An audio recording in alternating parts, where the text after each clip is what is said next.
Hello, Miss Shay Wood. How are you? I'm fine, Ashley. Nice to see you.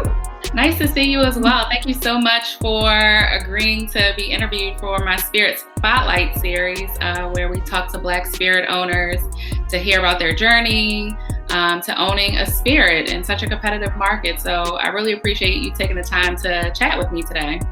Well, thank you for this opportunity. I'm always very interested in talking to new people about Bespoke Spirits, since it's our new brand expansion of Harlem Haberdashery. So I'm really excited to share our journey with you. Yes, you have a lot going on. You must have more hours in the day than I do, because you are just Miss Entrepreneur, wife, mother, philanthropist. Tell me a little bit about yourself and how you got started. Well, one, I always say I must be a magician, because sometimes I don't understand how I'm able to do everything. But Harlem Haberdashery started about 10 years ago. But to get the full scope of our parent company, 5001 Flavors, I have to go back 28 years. I started with my husband in 1992. 5001 Flavors is the parent company of Harlem Haberdashery.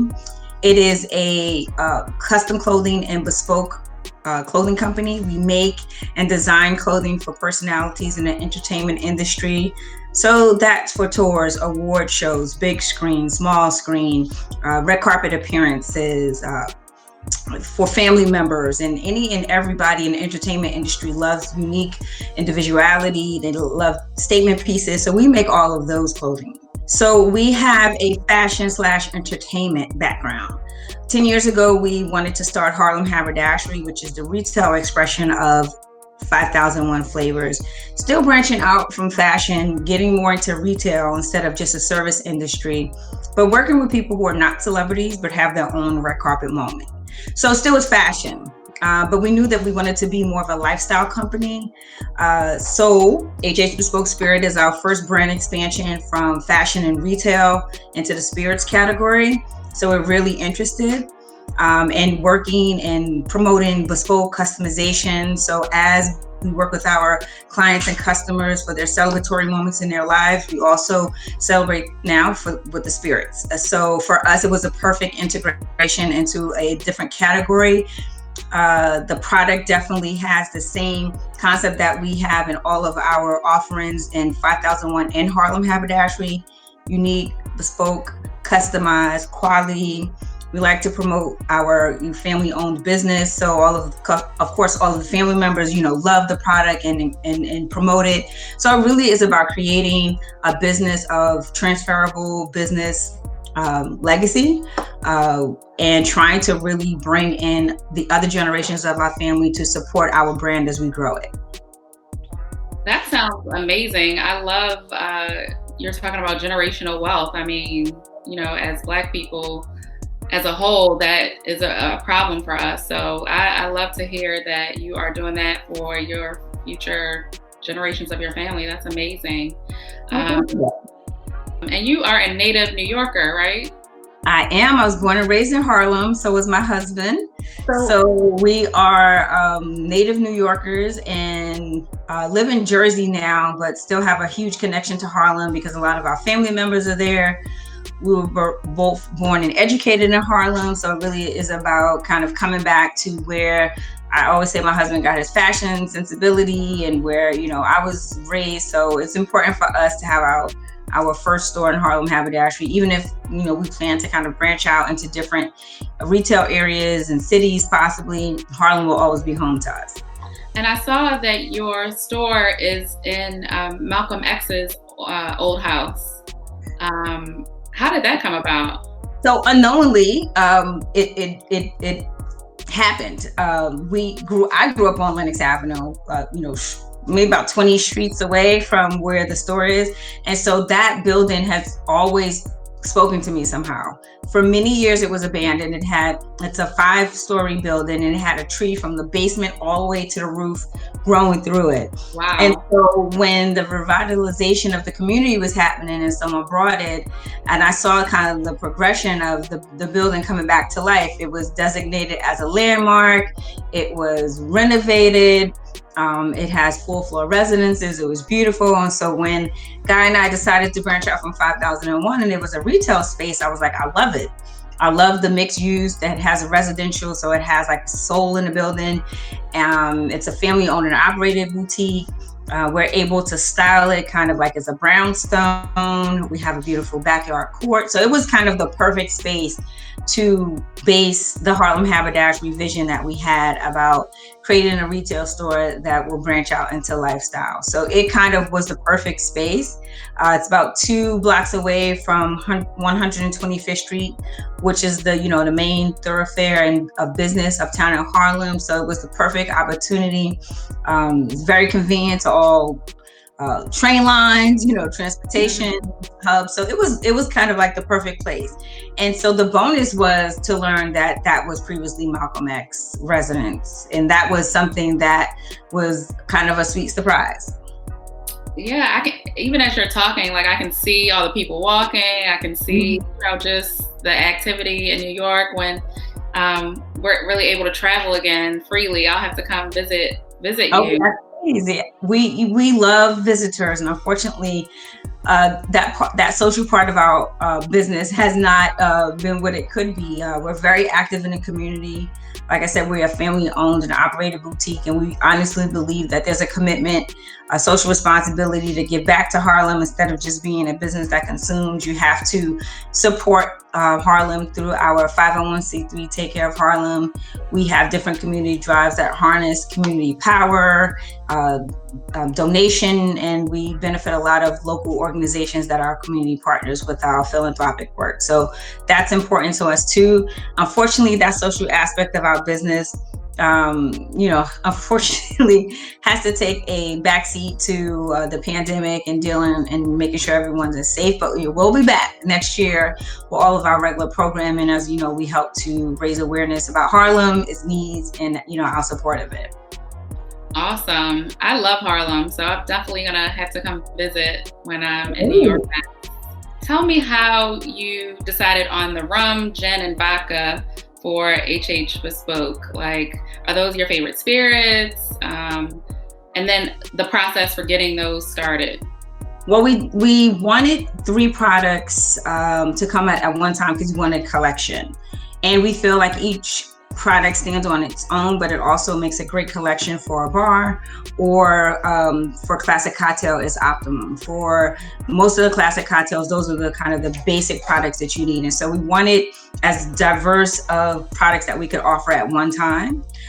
We actually worked with Astra Luna, who is our distiller and manufacturer, and we worked with them to create a profile that we loved. So we talked to them what was important to us.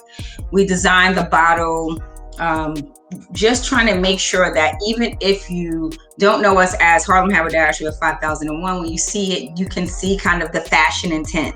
So all of our bottles, that's the rum, all of our bottles have a very unique personality and look. And so our job really was to also kind of dress up the bottle just like we dress up clients that we work with. So we're used to giving everyone a different look, even though there are many people. So all of our bottles are exactly the same, but they just have a different coloring and a different design in the back. So it really is still about bespoke customization. That's really important to us, promoting that across all of our brands. Like I said, a commitment to quality, a commitment to uniqueness, a commitment to statement pieces, and all of those bottles stand alone, look beautiful, but together they make a great collection. Yeah, those are some beautiful bottles. Thank you. Yeah. And I don't know if you noticed, but even our family is on in the back. Oh, wow, cool. I love that. Yeah, so we have a beautiful family portrait of most of our family members that help promote the brand. That's awesome. How did you choose like the flavor profiles for your alcohol, for your collection? So anything at HH Bespoke Spirit was a collaborative effort with our family members. And if you follow Haberdashery NYC, which is Harlem Haberdashery's Instagram, or 5001 Flavors, you will see that we really are a family-owned and operated business. So it's my husband and I, my brother, Kels Barnett, my son, Guy Wood Jr., Louis Johnson, Ashley Muhammad. So these are all personalities that have their own brand in the store, but they also actively and creatively contribute to any component of the business. All of these lovely people on the back of the bottle. So if you get the bottle, you can see them. But it really is about what are we trying to convey? And I would say our brand is about building legacy, it's about tradition, it's about uplifting Harlem, paying homage to our family members. It's about quality, bespoke, customization. So any one of those attributes have to be in our product. When we talked about the product, it was definitely something we wanted to be able to drink straight or neat. I love gin, but I've always loved gin in a cocktail. And so this was like one of the first gins that I love, neat or on the rocks. It has great botanicals in it that kind of soften up that medicinal burn that I never liked in gin. That's why I didn't like gin. And the run is very smooth. It's a young amber age rum. So it really was about trying to create something that didn't exist in the marketplace, or something that we loved about another brand, and take out something we didn't love. But it really was about, did the entire family enjoy the experience? And so if we think that we're kind of an example of the Black excellence out there, and inspirational and aspirational, we're kind of using ourselves as a litmus test on, will the public like it? And so, once we had 10 yeses on the flavor profiles, once we discussed it, it was a go. And I'm really excited about the products that we did come up with, because we've receiving a lot of positive feedback and everybody loves it. So you've intrigued me with the gin, because I feel the exact same way you do. Like, I only really like it in cocktails. I love the botanicals because it really does soften up.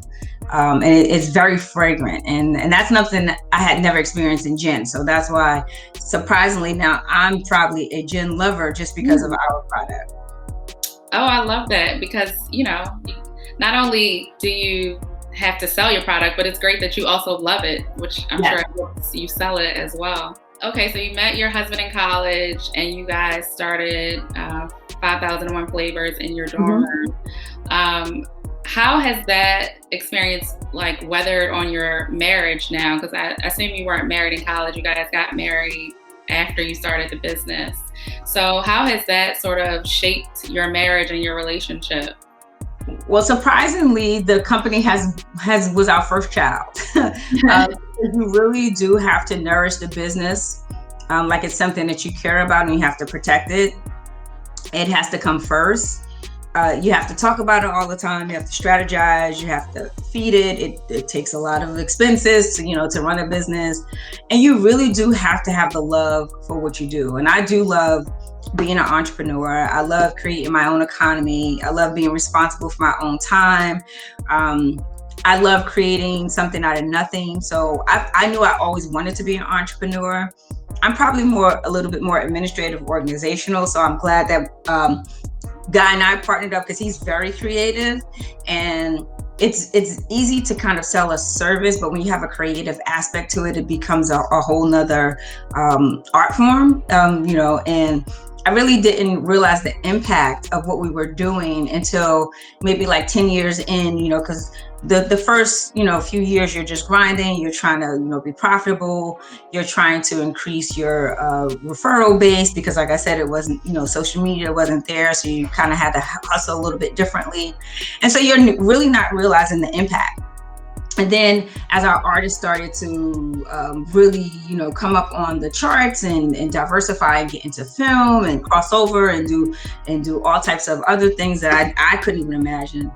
And then I'm starting to see all of these images that we helped create, and all of these record, covers and CD covers and images of the clothes that we make, being shown on the Grammys and on tour buses. And so it started to hit me that there's a real cultural impact to what we're doing.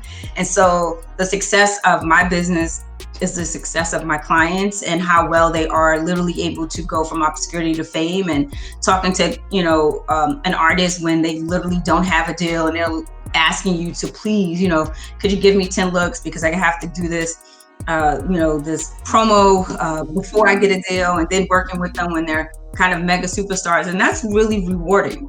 And so then you really see what the benefit, like I said, the cultural benefit, and you're helping create things that are going to live. And so ultimately you become part of history. And so for me, that's kind of the best part of being an entrepreneur, and that's why 5001 just can continue to succeed, because there's a never-ending supply of personalities in the entertainment industry. Everyone's so creative. The artist becomes the producer, becomes a record label executive, and they have all of these different entertainers that they're pulling through the pipeline. So it becomes a never-ending opportunity. Since you're a referral base, you do a great job, you get new clients from those. So that has been our sustaining force for 28 years. And I would have never imagined that 28 years after starting, that here we are, getting ready for our 30th anniversary. How did you make that transition? Or, I guess you still do both, but how do you feel like, starting in the spirits industry was different than the fashion industry? Well, it's very different because it's complete different industries. And I always figured that our fashion business was more of a service industry. Like I said, we're working with different brands and help them maintain and establish their looks. Retail was even different than the service industry, because now you have to have a place that you have to maintain. So Harlem Haberdashery was the first real time that we had a location that someone could come to, because as a service industry, you're working on set and where your clients work. And so even retail was different for us, because it's about establishing a brick and mortar, creating a brand aesthetic, because now you're trying to, branch out into lifestyle. So you yourself have to set what your brand aesthetic of Harlem Haberdashery is. And then the industry of the spirits was something that, had I known the complexities, maybe I would not have gotten into it. But it's been such a blessing, because it came out of a sponsorship that then turned into a partnership that allowed us to convey the same type of brand aesthetic for spirits that we did with our main business, Harlem Haberdashery. And so for me, lifestyle was definitely where we wanted to go. And so we were looking and trying to strategize about how can we get to the mass? Because a retail store, you press a button, you make money, you make profit that way. But our goal with lifestyle is to really go across categories. And so that is to have Harlem Haberdashery in different retailers and different categories. So is that home, beauty, accessories, for men, women, children. So we really wanted to diversify the product. So the spirits came along, and it was an excellent category for us. And we thought we could make an impact. There really are not as many Black-owned brands as the market can bear. So why not? It was an excellent opportunity. And we're committed to expanding into categories that make sense for our brand and that are true to our brand aesthetic. So it was definitely something that I didn't plan on, but that's about what happens when you're an entrepreneur. You have to be flexible, and you have to go where the opportunities are. And so you may start off at one point and end at another, and take a detour that you didn't even know that you were going on until you're on that detour. Right. And I'm sure that's something it seems like you've been an entrepreneur for a long time. So I'm sure that's something you've experienced as the world has changed, as markets have changed. So that flexibility, I imagine, is key. Well, you're definitely flexible, because we started 28 years ago. We're about to celebrate our 30th anniversary in 2022 for 5001. I'm excited. But we literally started that in my dorm room at Columbia. So to see the business has grown is phenomenal. But technology has grown. There was no social media back then. So it's a different era to be an entrepreneur in. And it's exciting to see other people be able to come in and kind of grasp that entrepreneurship space easier and quicker with social media. But it was a long haul, of course, in the early 90s, when you didn't have social media and everything was not instant. So it's great to still be here. But you're still learning, and I even learn from younger kids that come in and do such a fantastic job, with the opportunities that they have. So yeah, I love being an entrepreneur, and I love the ability to bring new products to life. I actually wore this because I knew you were in fashion, so I actually wore like a custom outfit I got in Tanzania. I was like, I feel like I need to be fashionable for this interview with you today. Everybody loves to make a statement, and that's what we always say. Everyone's their own brand, so that's how 5001 has always thrived. We work with our different clients to help them establish their brand, from an image point standpoint, And any one of our clients, you know, and love and see, and they make a fashion statement with every appearance. So that is part of our 5001 traditions, making statements just like you're making. I saw online that you dressed Biggie Smalls back in the day, and most recently, who was it? I can't remember.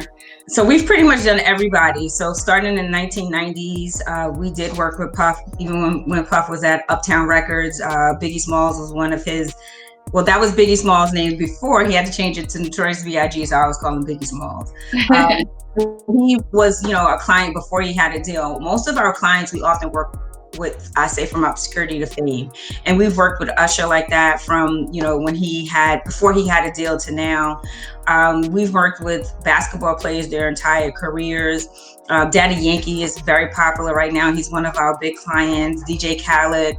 But we've done so many artists, over 1,000 in the last few years. And often our clients become clients for life because we kind of help them establish their brand identity and help with image consulting.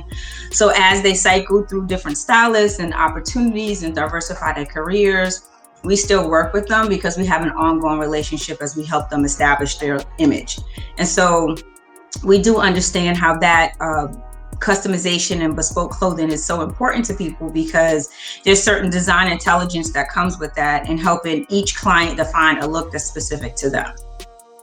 Have you had a favorite client that you've worked with in the past? And do you have one that you want to work with in the future? So I never like to say which is my favorite client because I love all of my clients. But I think personally, Christopher Wallace, Notorious B.I.G, were Guy and I, one of our good clients because we became really friends. We kind of started in the industry around the same time, early 90s. It was a really pivotal moment in music. And Christopher was actually my age. We're both the same age. And so we really were able to grow with him from an unknown artist to, unfortunately, to his untimely death. And, you know, just sitting with somebody and talking to them and them telling you about like how their art form is going to change your life and then see them change their life, that really is impactful. Unfortunately, when he passed away, it kind of like hurt me all over because he was only 25 and I was 25 also. And so when you think about how young that is, you know, and almost 20 years later, thinking that, you know, he didn't get a chance to see Tiana and CJ grow up and he didn't get a chance to see how impactful his music is even today. So he was a great client. We have a few other great clients that, you know, have become family members. Fat Joe is one of them.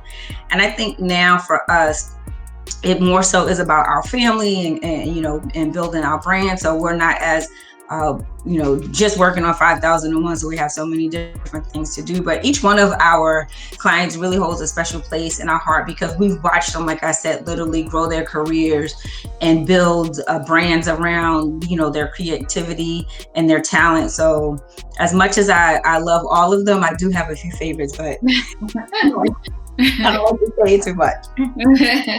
So with the spirits industry, I imagine with the fashion industry as well, the fashion industry is known for being discriminatory. Have you experienced the same thing in the spirits industry? And if so, like how have you been able to sort of deal with that to move on? I think the hardest thing for anybody getting into the spirit industry is resources.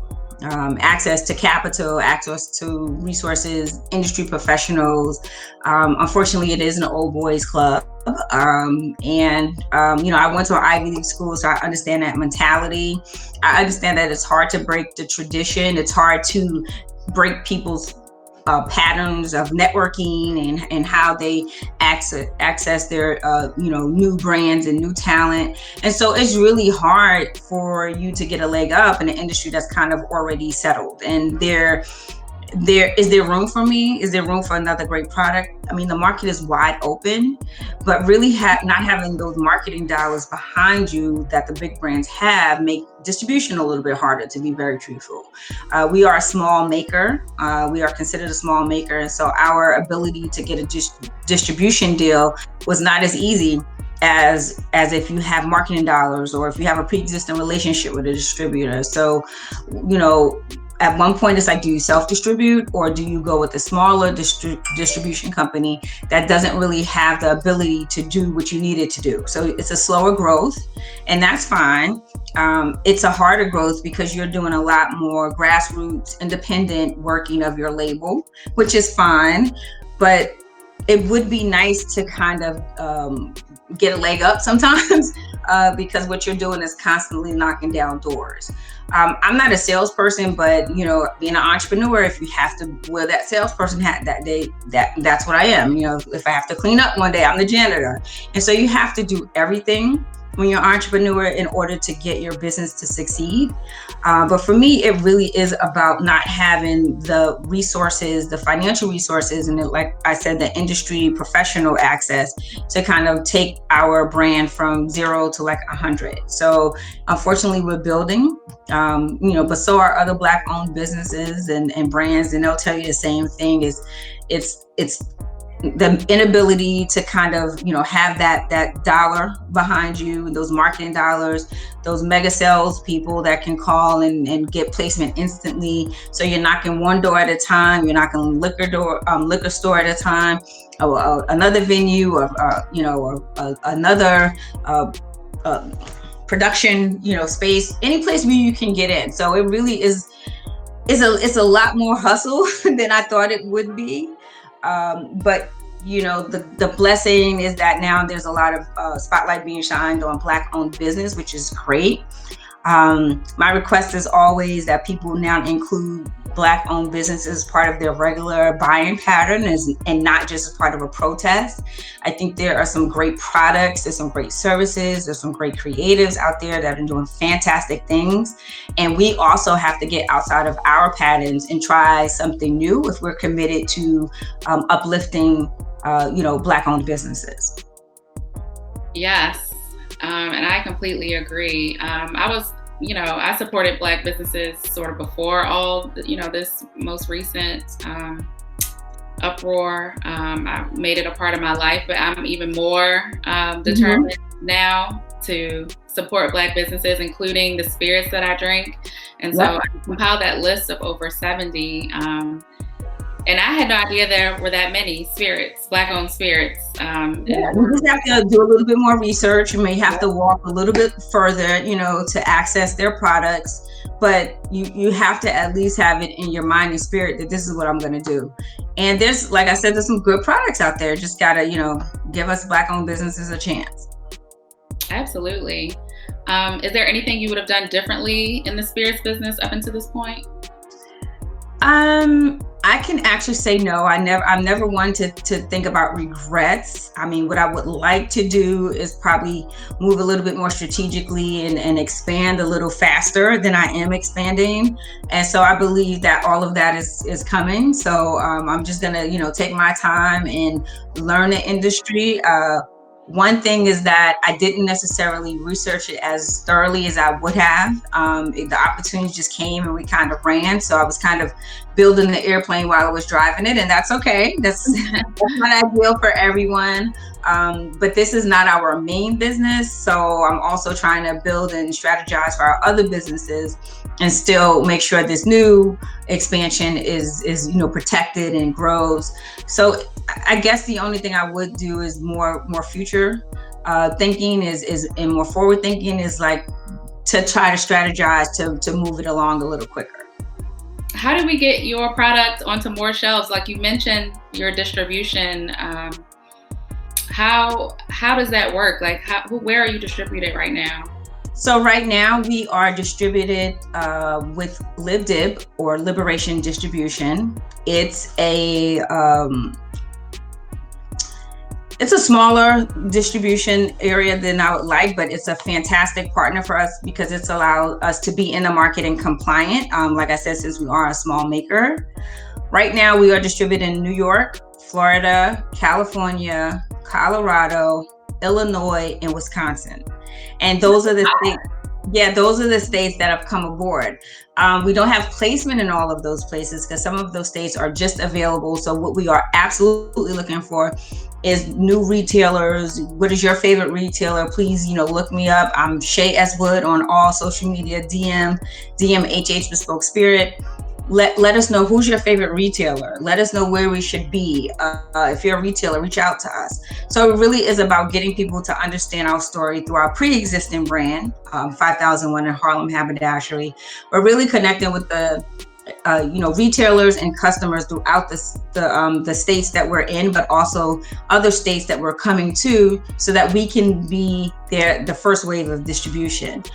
Florida is a new market, and we don't have any placement yet in Florida. We're actively looking for some great retailers, but that's a great opportunity. There's some a lot of customers down in Florida. California, we have 2 retailers, and so as we have more, we're included in more of your list.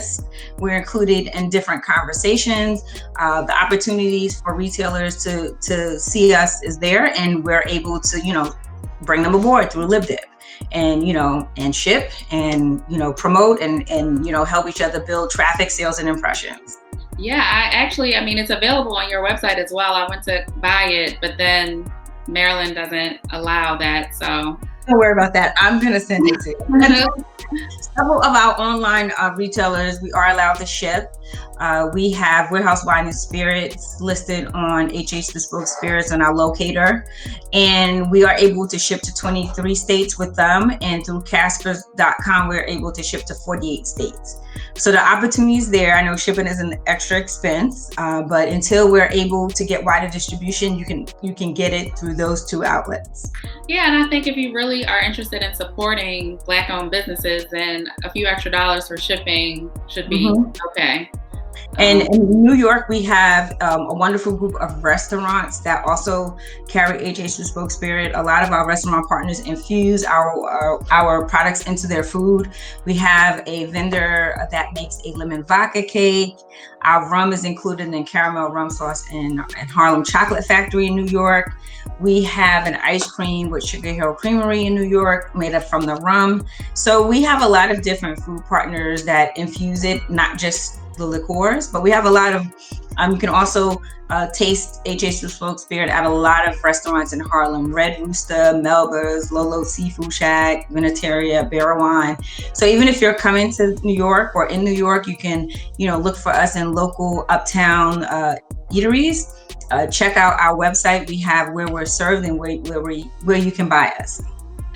Thank you so much for taking the time to interview with me today. I really appreciate it. Well, I'm excited. Like I said, I always love talking to new people, and definitely please follow us on HH Bespoke Spirit. We're at HH Bespoke Spirit. Harlem Haberdashery is Haberdashery NYC. I'm Shay Wood. That's ShaysWood. So definitely follow me and my family and my brands. And I always say, tell a friend. Let us know your local retailer you want us to look into. But please continue to love and support and buy from your Black-owned businesses.